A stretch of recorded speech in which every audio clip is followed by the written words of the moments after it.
Welcome to Crime Beat on the Artist First World Radio Network. Crime Beat, discussing the issues and controversies of the criminal world with famous personalities. And welcome to the show, Gerald Posner. Great to be on with you, too. Right. Well, Willie mentioned that's the 50th anniversary of the Kennedy assassination. It's also the 20th anniversary of Case Closed, right?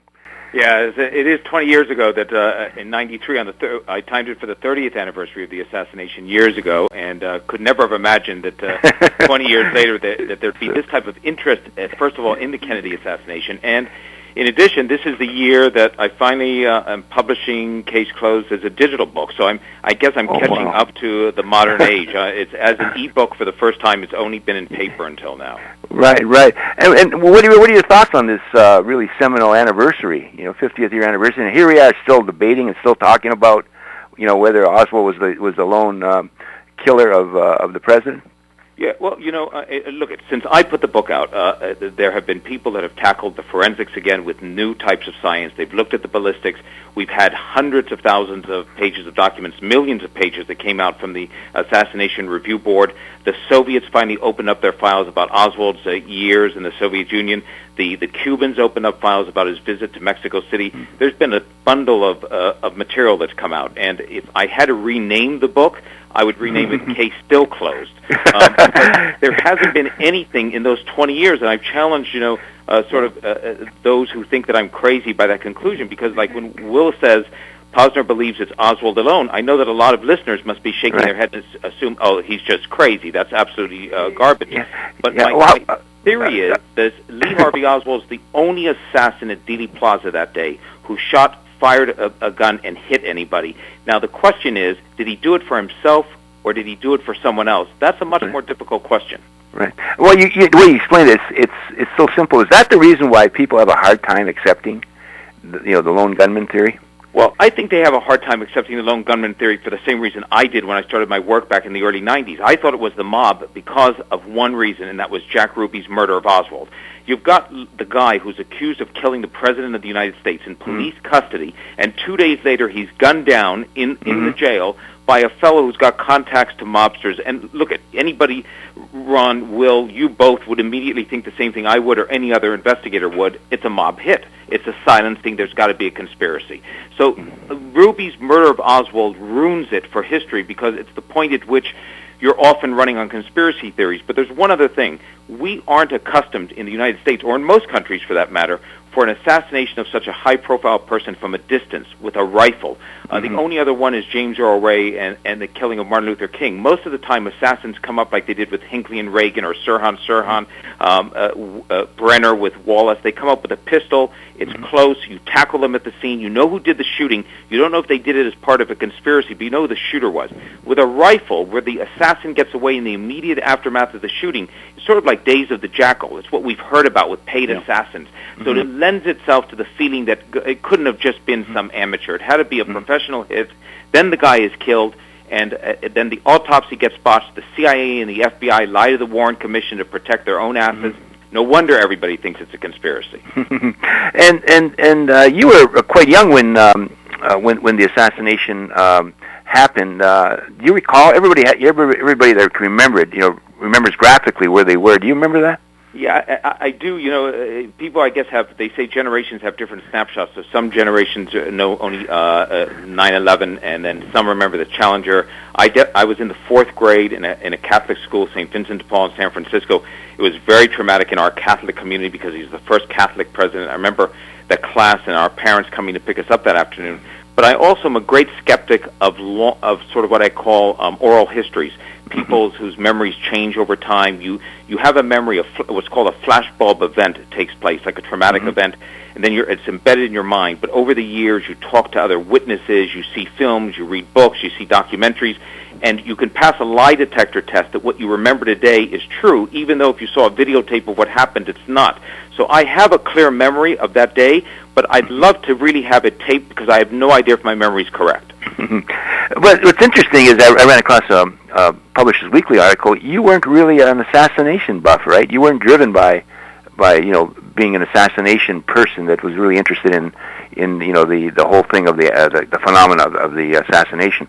Oh, yeah, no, if I was an assassination buff, and I think this will make sense to the two of you, and I hope it will to a lot of your listeners, I could never have reached a definite conclusion, because I think that part of being an assassination researcher is you're so deeply involved in all the minutiae of each and every issue that you really can't pull away from that to say, this is how I think it happened.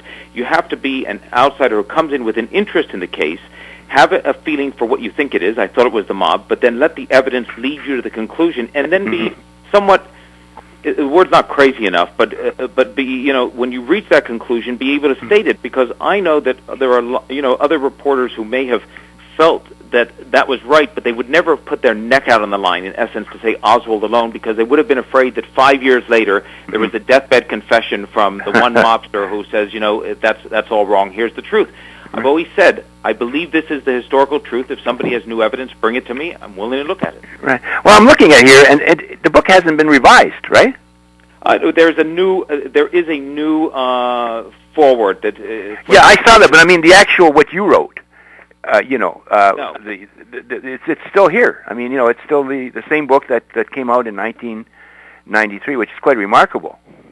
Yeah, well, I guess that's true, but for me, the story is still that same story. You're right. There hasn't been something that's changed along the way in which I say, I've got to change that chapter. If you told me today, go ahead, rewrite the book, start from ground zero, what would you do differently? The one chapter that I would change, I'd be harder today on the FBI and the CIA in the post-assassination period in what they did with the Warren Commission. I do castigate them in the book, but now I've learned even more about how, not surprisingly, how terrible they were in lying to the Commission, destroying evidence. The CIA petrified that the Warren Commission would find out that they were in a plot with the mob to kill Fidel Castro. The FBI worried with Hoover that the Warren Commission would point a finger to them because they had files on Oswald and had talked to him, and they should have maybe known that he was a danger along that route.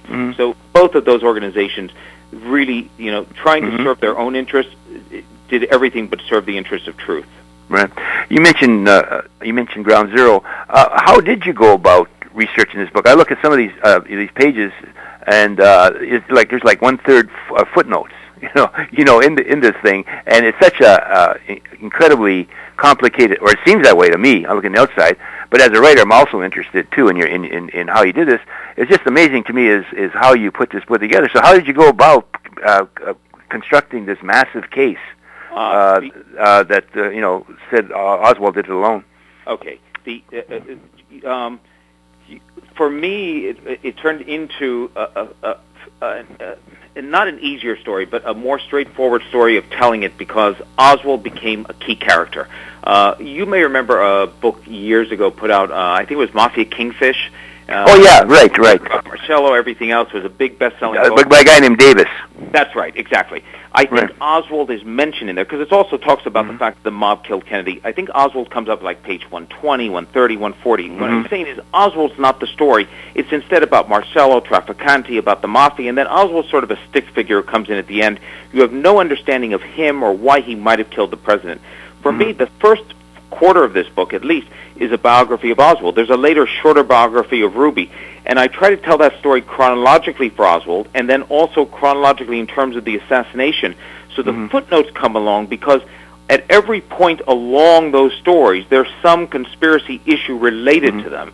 But I've dropped it into the footnotes so that if somebody wants to read the book without the footnotes, I think they'd be doing themselves a disservice, but they could read the story without those footnotes. If they take the time to read the footnotes, they'll also find out what the issues are that have been raised over the years. So for me, it's just a story of who's Oswald, why would he have killed the president, what happened that day in Dallas, what happened afterwards, who's Ruby, why did he kill Oswald, and then the investigation. Gerald, when he was arrested, when he was in custody, he always denied that he killed the president. His point was on TV, all plastered all over television. How do you explain that? Can you talk about that? Any comments on that? Well, because I think, first of all, he wanted to get away. This was not a suicide mission. It wasn't a guy who wanted to get caught. He was clearly on his way out of Dallas when he did have the bad luck of stumbling into a policeman who he ended up killing. So it wasn't as though he thought, okay, I'm going to end up in court and then give it up. And even from Tim McVeigh, who first denies he has anything to do with it. You look at time and time again when somebody's caught, they don't immediately say, "Okay, guys, you caught me. I'll do it."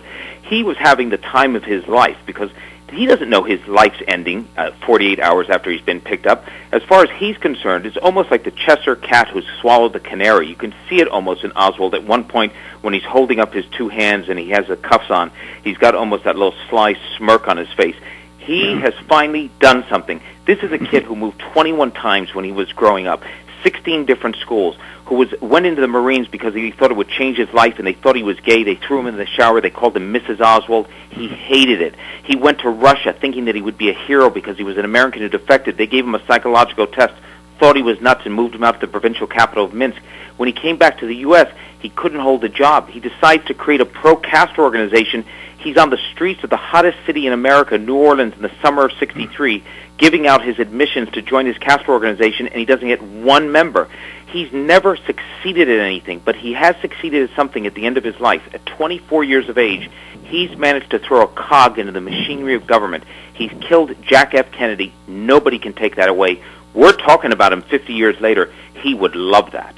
Right. Well, you just explained why it's so hard for people to really accept Oswald. He was such a loser, in life. And people, Americans, the land of success, the land of, where people do really well. And this guy is a loser, and this guy gets away with killing the president. I mean, people just find that hard to believe that he could do it by himself. I agree. Look, we now know that if Hinckley's bullet was an inch over, Reagan would be dead. It's hard to imagine that Hinckley could have killed Reagan, years after we knew about better security, but that almost happened. But with Oswald, there's something else. The same things that make Oswald hard to believe that he was the assassin also make it why it's hard to believe that anybody would have used him in a conspiracy. So there's only two explanations, by the way, for Oswald in that assassination. He's either the patsy he said he was when he was picked up, Will just pointed out, in which case there's no reason to kill him. If Oswald's just a patsy, then that means he's just been run over by a 900-pound, train moving at 90 miles an hour. He doesn't know what's hit him. They've set up all the evidence. The gun has his fingerprints on it. It looks like he shot the president. He's going away for life. He's going to take the fall, and you let that happen. But if you have to bring in somebody to kill him, it means he knows something. Maybe he didn't kill the president. Maybe he just brought the gun in, or he knows what one link was. You've got to take care of him. And I'll tell you, that's where Lee Harvey Oswald is the fellow you couldn't trust for more than an hour if you get to know him a little bit. Gerald has a website that you can go to, www.posner.com, and I would imagine your publisher has just flooded the market with your book, right? Given the anniversary. I don't know. I guess I have to get used to e-books. I'm really back in the day because I don't know how you judge flooded the market anymore. I used to go into a bookstore, and if I saw a few books on the shelf, I figured that was great. If I didn't see it, that was trouble. Now I'm not sure if there are really just 3 books there or, 200. So it's hard to get that gauge for it. Right. I didn't please anybody when I came out with this book in the sense that when I said Oswald alone, the people who believe it's a conspiracy said, you're either a dolt, an idiot, or you're part of the conspiracy. And the people who thought the Warren Commission were right didn't like the fact that I was so hard on the Commission, because the Commission got the right conclusion, but for many of the wrong reasons. They got the shooting sequence wrong. They didn't handle the autopsy right. They didn't aggressively investigate Ruby's potential mob contacts. They let the FBI and CIA lead him around by the nose. So, I was like the guy on Monday morning who's telling you what you should have done on Sunday's game. You shouldn't have gone for that third down play because it didn't work out. So Monday morning it was clear to see what went wrong in the investigation and where the facts were, but I sort of, was an equal opportunity blamer. Well, I've always been dissatisfied with the makeup of the commission. I always thought it was too heavily leaning towards the government. And you have a guy like Alan Dulles on there.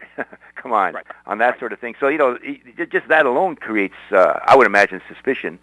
And I'm not a conspiracy, person. I really don't like conspiracies. And I still find that, unsettling. No question about it. As a matter of fact, could you imagine, just think about this, that today that you could end up with essentially 7 middle-aged white men, many with strong government connections, to determine what happened, let's say, on 9/11. As a country, we wouldn't tolerate it. The very idea of a Warren Commission to a younger generation seems so far-fetched that there could be this official appointee of people who had intelligence connections and long-term government service and conduct many of their hearings and keep documents in secret. So the very concept of it just seems anathema to us. Plus, we then went through Watergate, Vietnam, the Iran-Contra. We know and learned many ways in the late 60s and 70s the government lies to us, contralpo, many, many times. They often band together and do nefarious things against our best interests.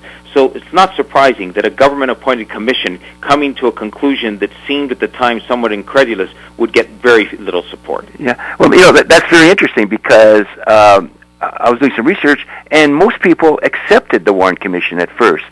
So maybe, subsequent events with all those corruption scandals and all that made the American public cynical.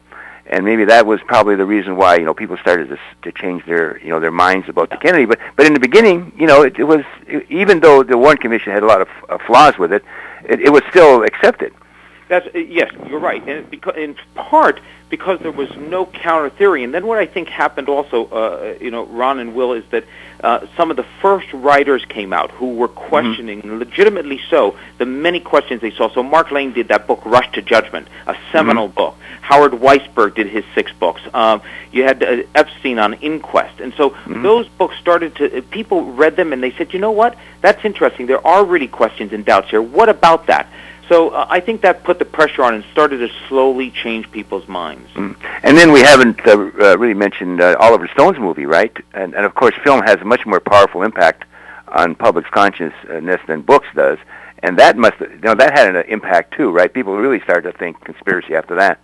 Absolutely. Look, as I always say, the Stone is a great filmmaker and a terrible historian. I think I've said that publicly before, so it's not the first time to you guys that the almost the only thing he got right in that film was the date that Kennedy was killed. But no, I'm being too hard. No, come on. But it is a great and powerful film, and I owe him my book deal in the sense that I actually went to Random House in 89, 90, with the idea of doing a book on the Kennedy assassination that would just investigate all of the claims out there. I knew they all couldn't be right. It couldn't be the mob and the KGB and the FBI and the Cubans. And bring it down to the 4 or 5 issues you couldn't resolve and put that out as a primer and say, read this book before you read anything else on the Kennedy assassination. And Random House said, we don't think there's a real market for that. And so I went off and did instead a book on Hitler's children, sons and daughters of Nazi war criminals, and interviews with them. Then the Stone film came out, and JFK energized the media, the public, and publishing about the JFK assassination. So they said to me, oh, that book you were thinking of doing, why don't you do it? And that's so I owe Oliver Stone a thank you. Have you had a chance to thank him in person? I have not, but I look forward to that. Maybe give him a couple of dollars on that sort of thing. Ronnie, I got another Go ahead, one, Willie. quick one. I've got another one for Gerald. Go ahead, Willie. Gerald, one person in Oswald's life that would really know him, his wife. Right. What does his wife think? 50 years later, have you had a chance to talk to her? It would add. I suppose it would add to the credibility of your theory if she believed that he was the lone gunman. Can you talk about that? Absolutely. As a matter of fact, I did talk to her back in '93, and she used to believe in the 60s that her husband alone had killed Kennedy. And as of '93, when I spoke to her, and even more so today, she adamantly believes it was a conspiracy, that her husband was probably duped into it. And here's what's interesting, Will.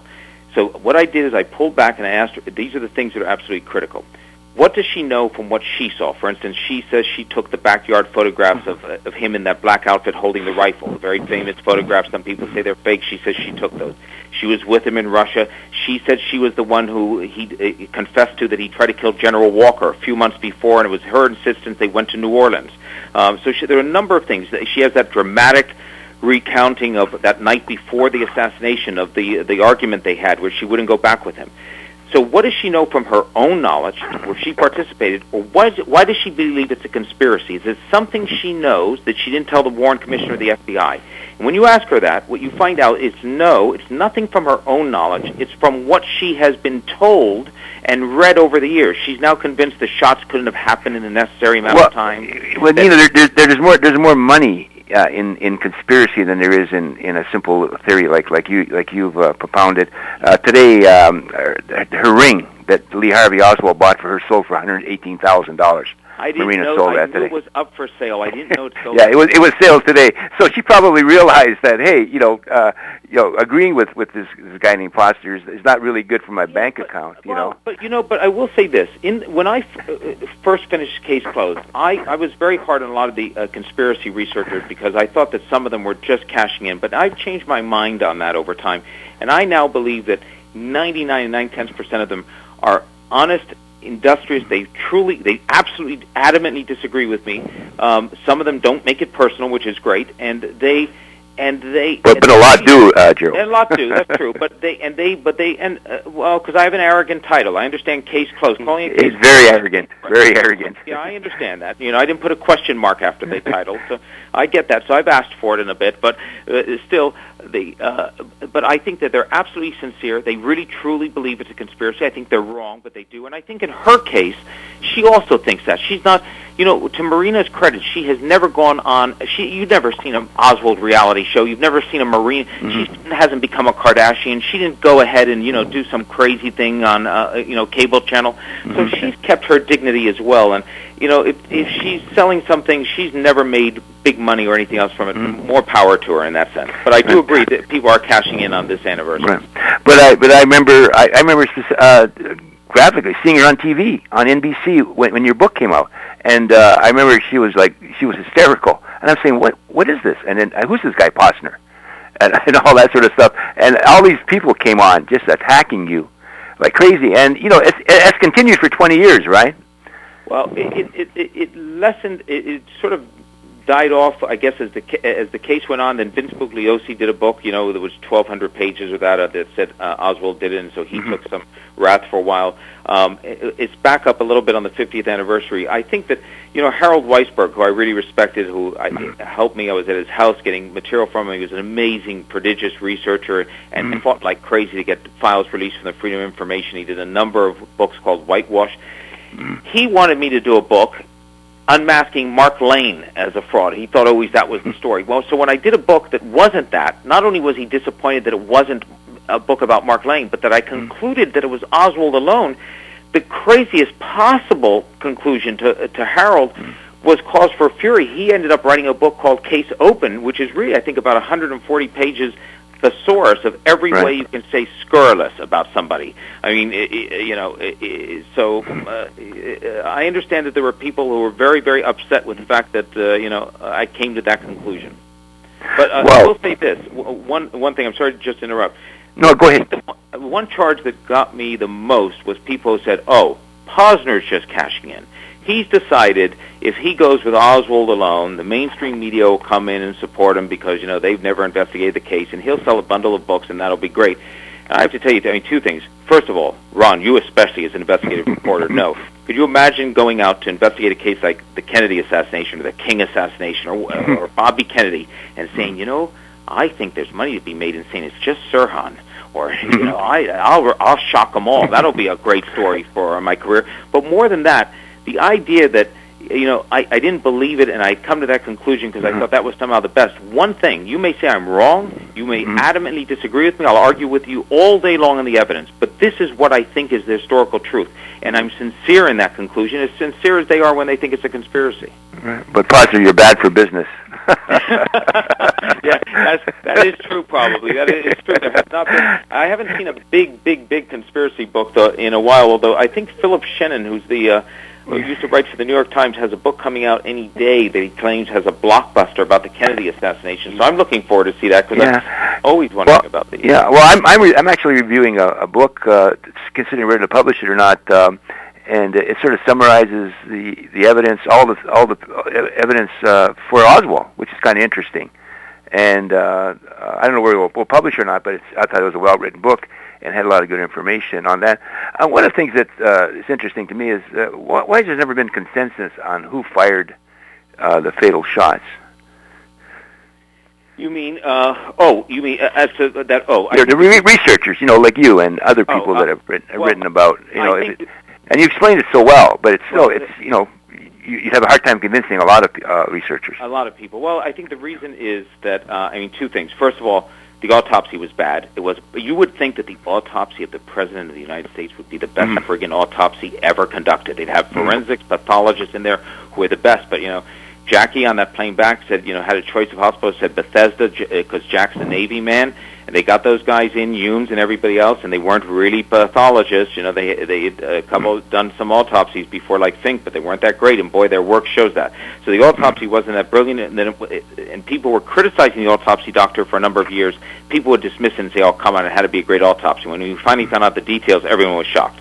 Secondly, the Zapruder film. That's the major thing. You watch that film in full, real time, and at the headshot, it looks like every TV show we've ever seen. You watch, NCIS or whatever, you see a guy shot and he falls over backwards. You see Kennedy's head move backwards, and this blob of red come out, which we now know is blood and brain tissue. It looks like he's shot from the front, and his head's moving backwards. It's how I first saw the film when I saw it in the late 70s for the first time, or mid-70s.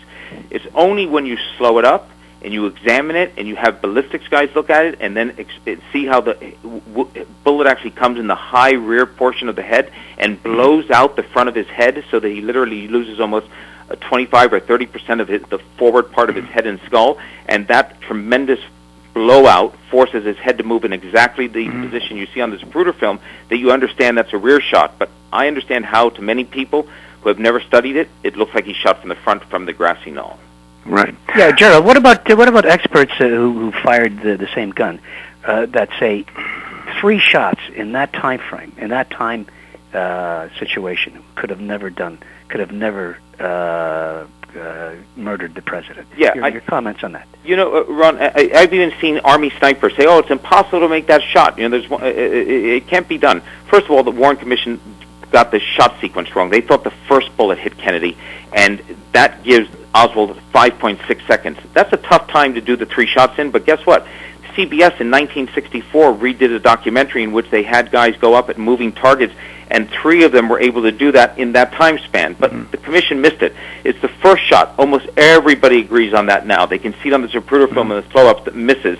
I thought it was about 8.2 seconds. So remember, the first bullet's in the chamber. It's cocked. It starts the clock running. He fires that. He misses everything. You think it's probably deflected by the tree, which is almost blocking his view, goes out a few hundred feet from the depository and wounds a bystander, James Tague. The second shot he's got 3.5 seconds for. So he cocks the gun, aims, fires, not lethal. Hits Kennedy in the high neck shoulder area. It goes out. That's the bullet that goes on to Connolly, the so-called magic bullet. No magic needed, but Kennedy would have lived through that. He then has a full 5 seconds to get the last shot off, and that's the shot in which the driver of the limousine, the oldest member of the security detail, Greer, 52 years old, is turned around after the second shot. He's looking back at Kennedy to see what's going on. The car, which had been going 10 to 12 miles an hour, is now going between 4 to 5 miles an hour. Kennedy is in a back brace. A lot of people forget that. He's wounded from the second shot, so he's lolled a little bit to the left.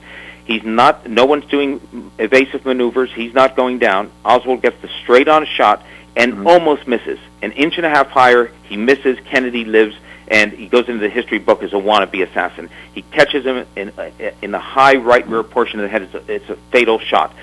Now, subsequent studies to mine have given him as long as 11 seconds. So you're right. That one of the things the Warren Commission did a disservice on was giving a time sequence that was so tight that a lot of people threw their hands up and said, "Oh, not possible." But we now know that that was wrong. Maybe you can go to www.posner.com to learn more about Gerald. He's on Facebook. I'm one of his friends on Facebook, and he's also on Twitter. And you're speaking around the country. You're going to be at the Mob Museum, right? I saw that interesting article on Ruby that you had posted up. Yeah, I'm going to be at the Mob Museum.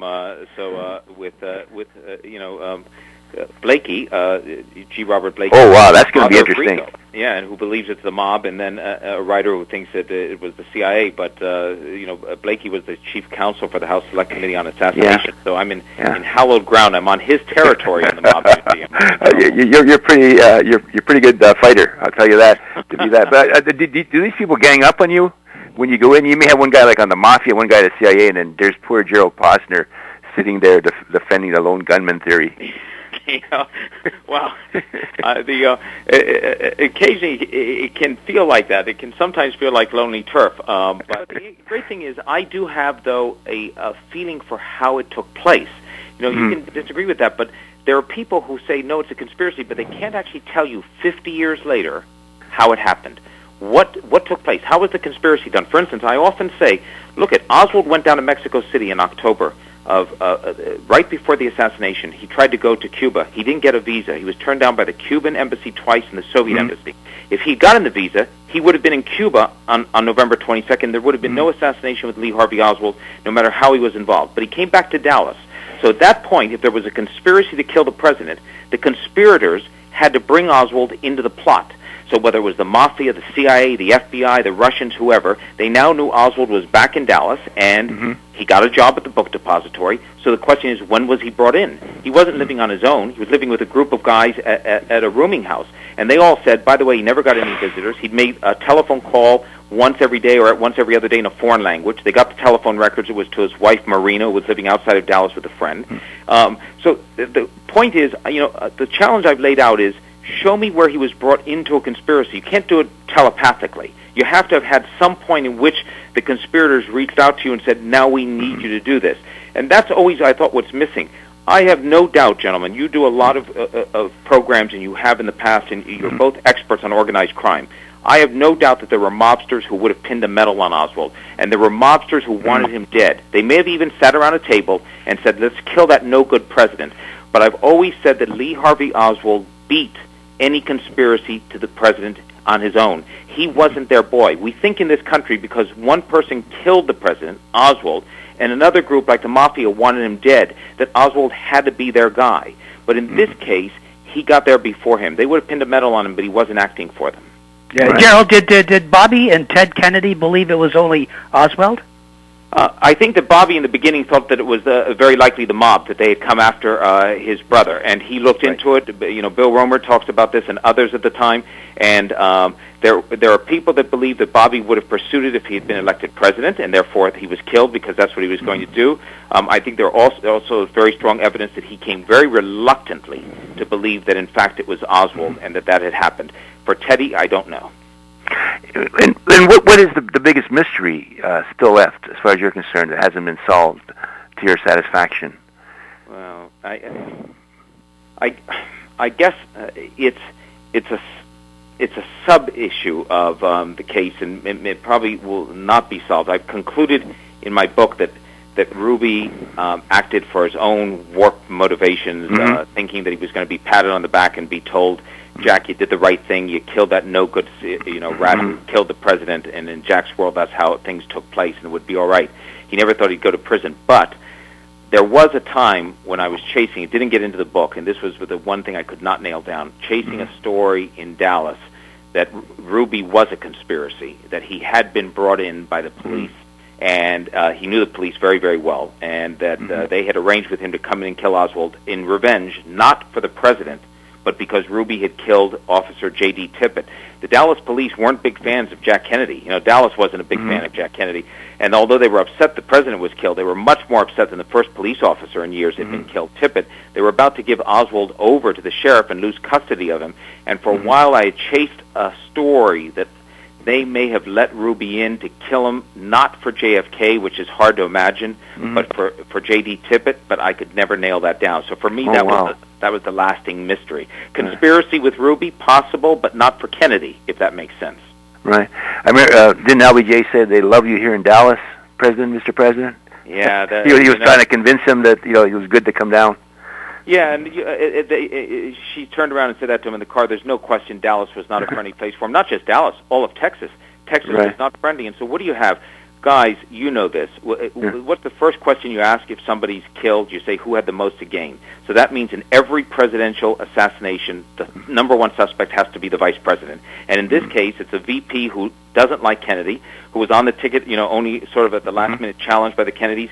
And Kennedy's killed in his home state. Well, no wonder LBJ was at the top of a lot of lists early on. Right. We're moving into the last couple of minutes. Let's talk about the big picture. In terms of the impact on American history and American psyche and all that over recent times, is this a bigger event than 9/11? I don't think on modern America it is. I mean, certainly maybe for my generation it was as significant an event as anything. It started the loss of faith in government. It was the mother of all conspiracies, so that we could get to 9/11 and then have truthers out there thinking that 9/11 was actually done by the government. In part, that groundwork was laid in the mistrust of the government from the Kennedy assassination. If they could lie to us over the death of the president, which many people believe, then they could lie to us about anything.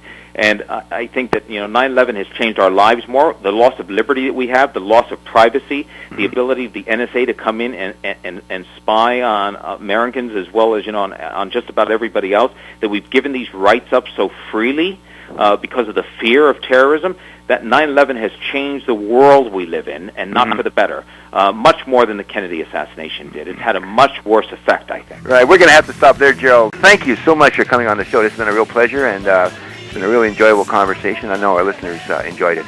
Thank you both so much. I really appreciate it. It was great to talk to you both.